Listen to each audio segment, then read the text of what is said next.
Hello you guys, what is up? Welcome back to my channel. Say hello to MJ. I just showed you guys Charlie. If I edited this properly, she's back there. You say hi, Roxy? Yeah.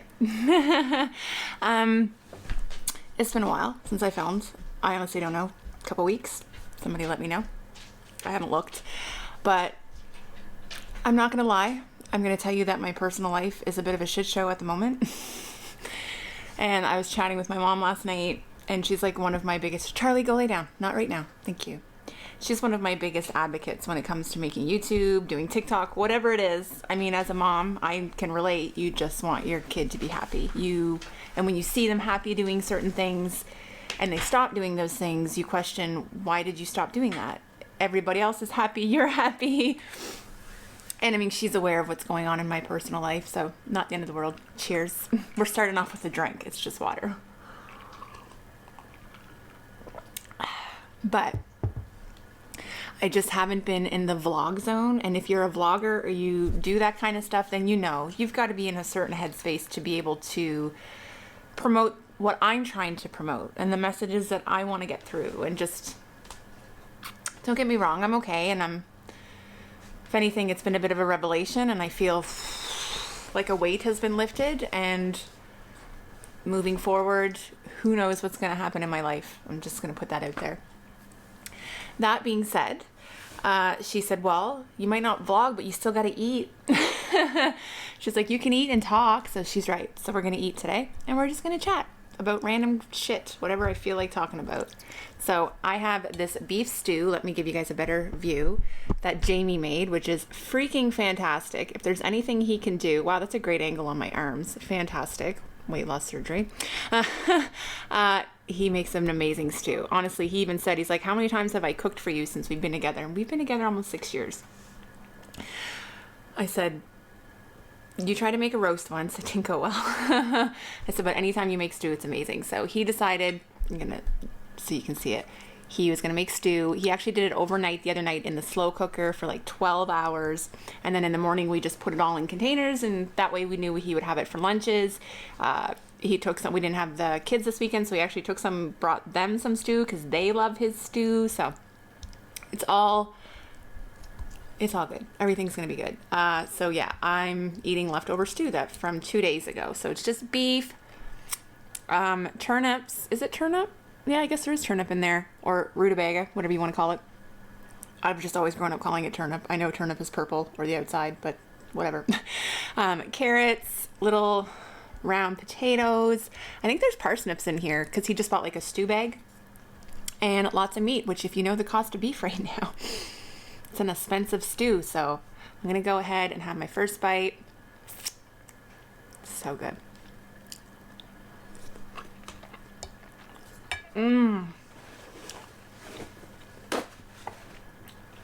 Yeah. And he doesn't use like a seasoning. He just puts all his own seasonings in, and he's just good at it. So it didn't thicken up as much as he wanted. And I told him, I tried to help a bit, but I was trying to let him do his own thing. Just like, you're trying to let your kids cook. When he tried to thicken it up, the gravy, he had it on warm. It's not going to work on warm. You need to have it on low or on high even for half an hour. But it's still really good in my opinion. Like, I could literally drink it like this. I drank it out of the bowl. I'm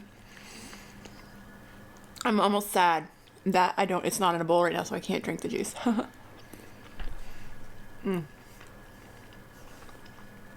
It's so good. I have some sweet pickles, some beets. These are not my favorite. They're just Bix jarred beets, and I like homemade beets. But they'll do, and I'm not going to throw them out. We're going to eat them. I like cloves in my beets, and a lot of cloves. I don't really get that in this. But I like my mom's beets, so. So, that's it.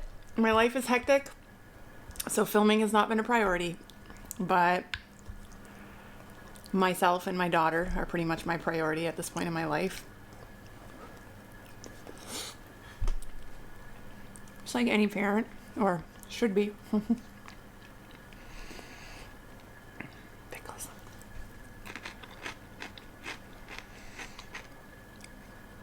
Other than that,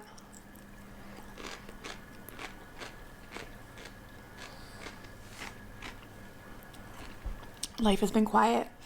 I don't have a lot going on. Growing out this undercut is going to drive me nuts, for the record. It's growing in pretty good though. My hair is so long right now. I just have it tied up. We went to the pool yesterday. I had a bath and didn't wash my hair. I don't know. I didn't feel like it. So today it's kind of a grungy mess. I'll deal with it. But I have so many baby hairs, and I've been like this my whole life. Like, it's not like they ever grow out. They just stay. I don't know how to get rid of them, and I can't just slick them back because then they end up poking out like this.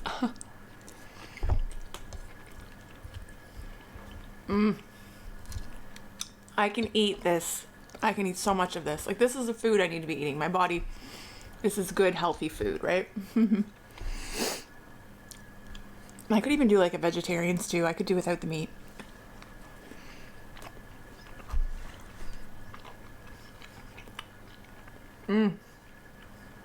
That beet juice with the beef, so good. The broth, so good. What are you guys eating? Why am I blowing on this? It's actually not that hot. It's not cold. Like, I don't know how YouTubers or mukbangers can eat cold food. I know they always say, oh, it takes so long to set up, so by the time I get it, set it up before you eat. Like, I don't have that big of a setup. Right here is, it's a Rode microphone. I think they're like $90, and I bought this years ago, so it was an investment for me because I've used it in multiple videos. I have it plugged into my iPhone. I have this on a few coasters to give it a little bit of height. It's set up. I know my frame, and then all I gotta do is drop my food, sit and eat. So I just don't understand how people are eating so much cold food, especially people who have like elaborate setups, like green screens and stuff. Have that set up before you put your plate down.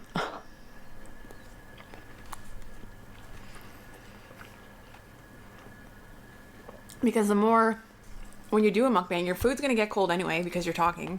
So it's already starting to cool down, my food. Like, I probably would have had this eaten already. I'm a fast eater, unfortunately. It's not a good habit. Not as fast as Jamie, though. My God, he can inhale his food. But anyway, blah, blah, blah.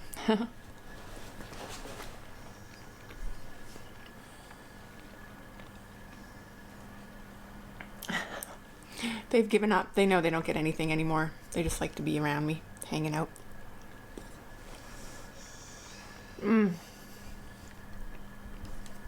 There's a lot of meat in this one. I tried to make some bowls that had mostly vegetables for me.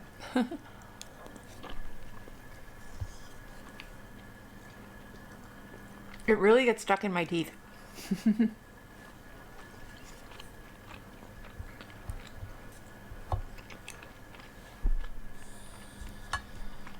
My mouth is very crowded. My teeth are very crowded. I've had teeth pulled when I was young, stuff like that, but it creates a lot of issues when I'm eating things like this or stringy chicken or stuff. Welcome. Oh well. This is getting a little bit better. I switched the stain on my tooth if you're new here. Are you new here? It's not fantastic, but I've switched to a different toothpaste. I used to use, what was it? I don't know, Crest whitening, like the big long blue tube. Pardon me. We can buy it at Costco in like a 4-pack, and it's super cheap compared to buying it at the grocery store. I've started using this other one, which is called Crest or Brilliance, and it's like a little white tube. Guaranteed to whiten your teeth in a week or whatever it is, but I'm not even trying to whiten my teeth. I'm just trying to eliminate stains, and it says focuses on tough stains. So I've been using it for 2 weeks. I'm noticing a change. What are you gonna do? I think my worst fear of having bad teeth is that people are gonna think that I have bad hygiene, that I don't take care of myself. And while in bouts of depression, that is reality. That does happen to many of us. Taking care of yourself, period, whether it's hygienic, self-love, becomes non-existent when you're in a bout of serious depression. So but I'm not in one. So my teeth are being taken care of.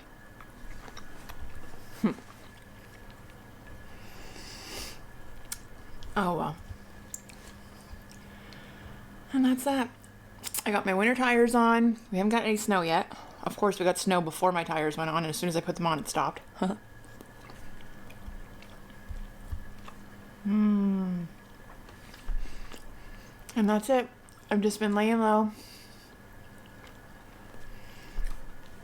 I'm feeling restless lately. Like, I am a homebody. Totally introverted. Really enjoy my own company.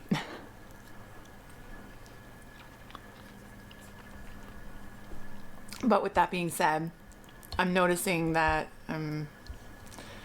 it's not doing what it used to do for me, if that makes any sense. And normally this is the time of year when I would be buckling down and it would really be doing what it did for me always, because it's winter and I would be hibernating.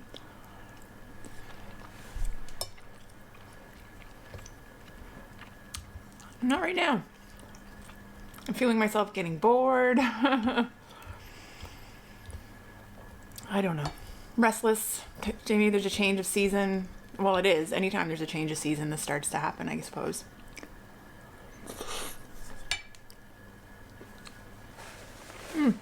There's cabbage in here too.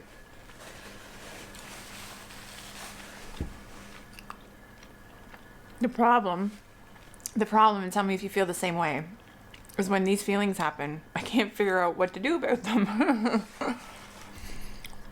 As in, like, okay, well then do something. Okay, but what? I don't know. As much as I want to be a gym girly, my whole life I've tried. I don't. I saw somebody talking about it the other day, like, I hate working out. It does not bring me joy. Morgan Adams, she's a vlogger. I freaking love Morgan. If you like Ryland Adams and Shane Dawson and stuff, I follow all of them. She's in her 20s. She's a young girl. Tell me why these young girls are relatable for some reason. Because you know why? Because I feel like they're finally going through and having realizations in their early 20s.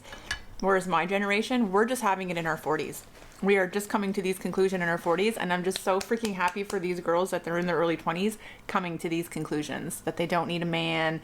That, you know, they need to love their body as is. And the one that Morgan was going on about was, she's like, I see all these girls getting up running and they love it. And they say, you got to get used to it. You got to train your body. So she tried to run for like a month or something. I don't know, maybe it was a week or two. And by the end, she's like, I hate it. I hate every minute. I hate the before the run, the during the run, the after the run. She said, it's not like I felt, she said, I hate it. Same. The only time I ran was in the army, in the military, because obviously physical fitness is, you know, important. I don't know why I did that. There's nothing there. But it was a struggle then too. And in the army, I was many sizes. I started out fit. I had my daughter. I had severe postpartum, undiagnosed PTSD, and struggled to keep my weight off. That's just the reality of the last few years of my career. It was a real freaking struggle. And ultimately ended up getting out for other reasons. But I always passed my fitness expectations. I always managed to maintain the minimum requirement, right? I was never... There was a period of time for about, I don't know, half a year, 6 months, where I was actually a really good runner. I was running 10 to 12 kilometers a day. I felt good running. But now looking back, I think it was a distraction from what was going on. I was on a very toxic... I was in an extraordinarily toxic training environment with a lot of misogyny and... I mean, it's the army. I was one of 3 girls on a course of 40. You think I'd be used to that shit?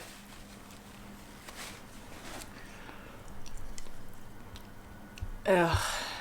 I'm glad to see now, ADHD moment, we're drifting. I'm glad to see now that the Army, or at least the Canadian Armed Forces, is doing a lot when it comes to sexual harassment and stuff in the military. It seems like it's becoming a much more of a zero tolerance policy, because let me tell you, it wasn't when I was in. It was a boys' club, and anything that happened was your fault, and you should have known better. I'm just going to leave that there. I'm not going to get into it, but I'm very glad not to be there anymore. But it seems like it's trying to fix that. I hope.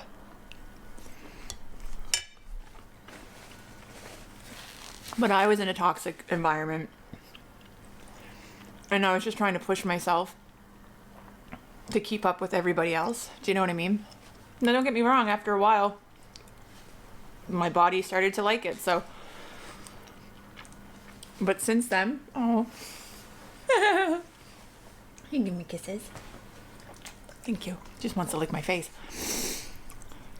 I can't seem to get that back. And I don't know what the driving factor was for me to get that in the first place. I also don't think I could run now. I mean, I was released for part of the reason was a pelvic injury in my left knee. So the whole left side of my body is a little wonky. Running, going upstairs is often a challenge. However, wow. Welcome to conversations with me where I just talk out loud and there's nobody here to tell me to stay on track. I believe that thoughts become things. I say that all the time. And what we focus on is what is going to present itself. It's what it is. I have not thought about my knee, and I shouldn't have just freaking said it. I haven't thought about it in months. No effect. Maybe it's because I've been doing yoga and stuff and it's better, but usually I'm walking up the stairs and I've got to compensate on one side. I just keep saying my knee's great, actually. I feel fantastic. Look at me holding my fork like my dad.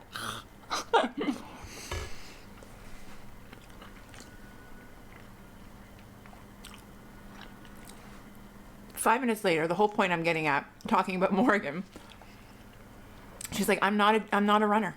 I'm never going to be a runner. I'm never going to like going to the gym. You know, we're always just going to do the bare minimum to achieve what we're trying to achieve. I want to be a gym girly because, you know, looks like they have a purpose. They wake up, they're very focused on what they're eating. You know, they spend a couple hours at the gym. Like, that's a good chunk of your day. So I'm sitting here trying to think like, well, if you're bored, you could join a gym. I ain't that bored. Maybe I will get that bored. I'm just not there yet. And I don't want it to sound like, oh my God, I got like nothing to do, no responsibility. I'm so bored. It's not that. So if you think it's that, then go away.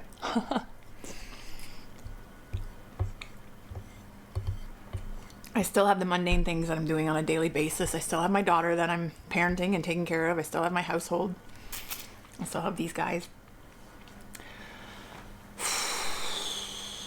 I don't know. I never thought I would be, well, 2016. I was released from the military in 2016. So it was six years ago in November or October was my release.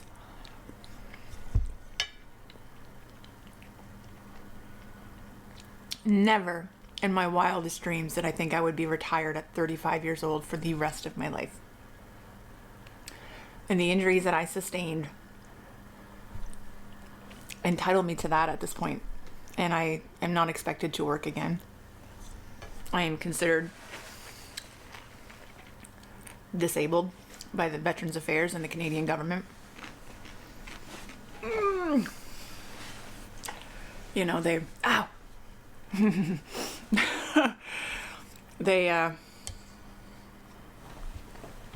they will take care of me, and I'm extremely lucky for that. So I'm not complaining, but my mind is spinning. Again, there's a lot going on in my personal life. There's a lot that I'm just contemplating. I haven't filmed in a few weeks, so you guys are a little tiny part of that contemplation process right now, I guess.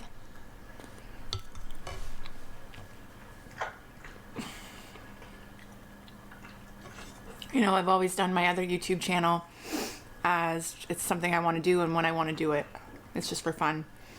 I've been contemplating, you know, I could actually make that something bigger if I put more effort into it. How much effort do I have? How bored are you? I don't know.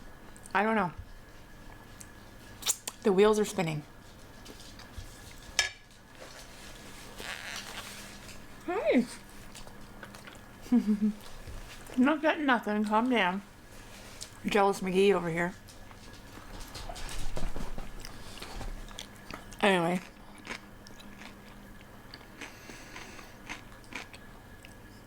I can hear it already. Oh, what I wouldn't give to be bored, not have to get up and go to work in the morning. I get that. I 100% get that too, because I probably back then would have been thinking the same thing. You know, it's like when I would see somebody really thin. Oh, what I wouldn't give, I'm so jealous. You know, oh my God, I wouldn't care if I can't eat. At least I'd be skinny. Careful what you wish for, because for a long time I couldn't and haven't been able to. Got skinny in a really unhealthy way.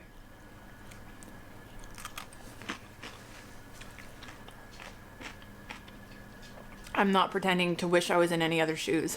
I just know the shoes that I'm in, and this is how I'm feeling. When I first got out, it used to really affect me because people say, "Oh, what do you do?" "Oh, I'm retired." That's all I say now. For the most part, especially if it's an older person, they're like, "You're a little young to be retired." And I say, "Well, it wasn't voluntary. I was in the military and it wasn't by choice." And that usually shuts people up because they're like, "Ah, shit." Because it's a legit comment. "Oh, you're young," but then the comment comes, "Oh, must be nice." I'm trying to appreciate it at this point. And it was really nice that I got injured in an environment that offered financial compensation when I came out on the other side. I could have been working at McDonald's and had this happen to me, and I would have been screwed. So I am very grateful. But I also signed on a dotted line and committed my life to this organization. So it was there was a lot that I went through to get to the point that I'm at right now. So I'd try not to forget that either. Because sometimes you feel a little unworthy. Just like guilt, overridden with guilt. I've had that feeling several times. Not as much anymore because, again, these are my shoes. This is my life. This is what happened to me. But the must be nice comment, just stop saying that. You know, it would be really nice if I still had my job. I was capable of doing my job. And I had dental. My biggest pet peeve, Veterans Affairs, get your shit together.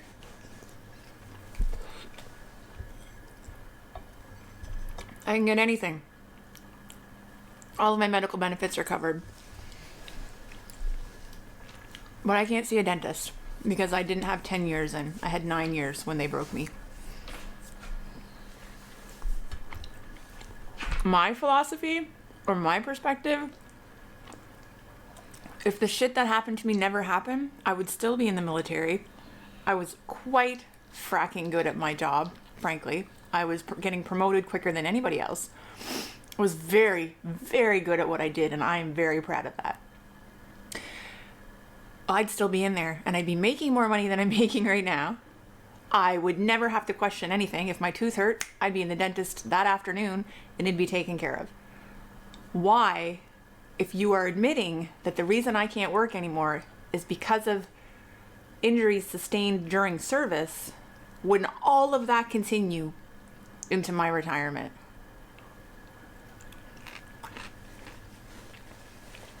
And the only reason I'm so bitter and frustrated with it is that I'm having so many issues with my teeth, my TMJ. I do have very bad TMJ. I've got ice on my mouth every day. I've got peas on my face every day. If I'm driving behind you and you see me go, I'm not screaming, I'm stretching my jaw. I do this all day. There has to be, it's just so messed up, and it's from the PTSD. 100%.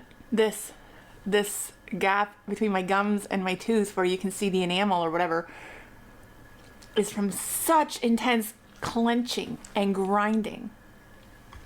I need a bite plate. I can't get one because I'm not covered. I can get a massage every week. I can go to the chiropractor twice a week. I can see a psychiatrist and a psychologist every week. I can do all of these things. But I can't have my teeth looked after. So long story short, as I complain and vent to you, 25 minutes, and I'm done eating anyway, is that in May, my claim was submitted to Veterans Affairs for my TMJ. And I had put it off. I'm like, I'm not. And then finally my dentist and my doctor both wrote a letter, one directly to Veterans Affairs saying how severe it was. Filled out all of the applications. There's a step process. I'm on step 3.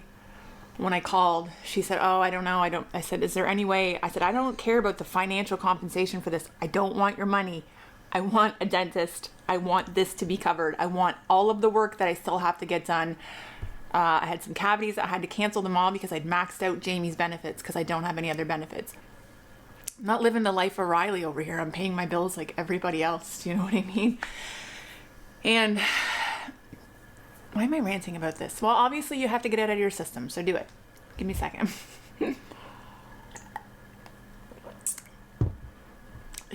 When I called the lady, and she's just a woman, a rep answering the phone. It's not her job. She's just relaying information.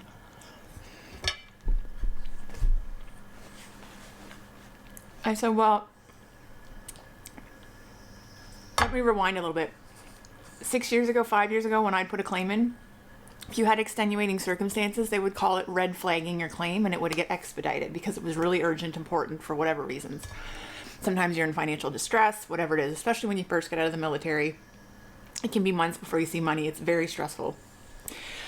So I said, is there any way to expedite this? I said, even to just accept the dental coverage and not look for, because when you have a claim, you do get a financial payout. Usually there's some sort of money that comes with it. Ooh, thanks. Sorry, but it doesn't fix anything. And I said, well, where are you guys at? We don't really have an ETA. Excuse me. I said, well, what? She said, well, what I can tell you is we are working on 2020. They are working on claims from 2020. This was 2 months ago when I called her. She said, well, we did just finish August 2020, and they did that in about 2 months. So they're making pretty good time.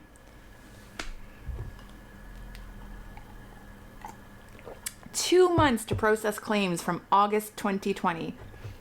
These people work from home, so don't tell me it was COVID and the pandemic slowing things down, because Veterans Affairs sent everyone to work from home. And maybe it was a little more complicated to get signatures and stuff, but I've worked in the paperwork, in the bureaucracy of the Canadian Armed Forces. I am fully effing aware of the processes required. So I said, you're telling me it's going to be 4 years, because do the math. 2 months per month for the last 2 years. It's going to be 48 months before anybody even looks at my TMJ claim. So what kind of damage am I going to do to my mouth over the next 4 years because of this? Yeah, I could bite the bullet and go spend $600 and get a proper bite plate for myself at night. That's fine. But what about all the other work that I need to do to my teeth? And I'm being a little bit stubborn because I don't think that I should have to. Anyway, that's a rant.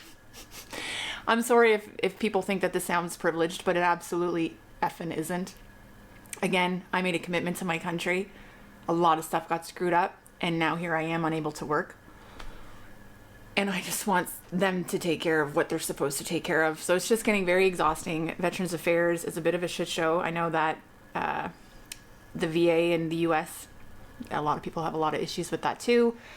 And I can appreciate the good that is being done. Don't get me wrong. I'm extraordinarily grateful for everything that I've received and the coverage and the fact that I can get a massage every week and the fact that I can go see a psychiatrist and a psychologist when there are people and civilians here waiting on 1 and 2 year wait lists to get a doctor.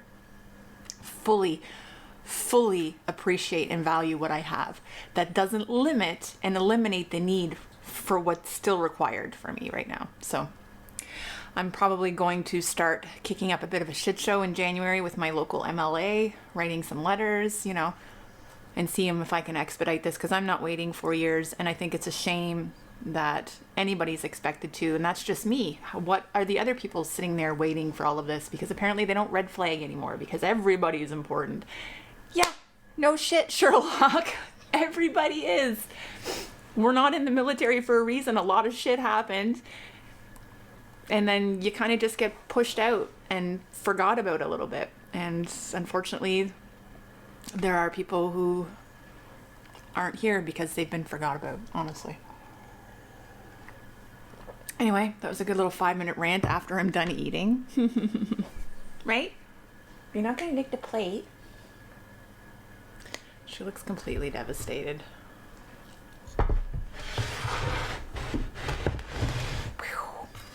Ooh, see? These are my coasters. Do you want to say hi to everybody? No? What are we gonna do now? I gotta go do the laundry. And I'm gonna sweep the floors. And I already had a bath. I'm gonna figure out what's for supper. I think we're gonna make sweet beef and rice. Yeah. Does that sound like a plan? All right, you guys. Anyway, I'll try to, I don't know, touch base more often, film more often again.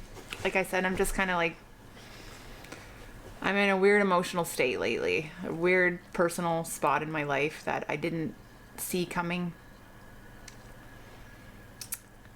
So I'm just kind of sitting here taking it a day at a time, really reevaluating what's important in my life and just reminding myself who I am, what I deserve, self-validation.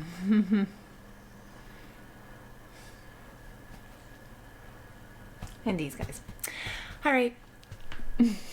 I love you all so stinking much. And I will see you in the next video.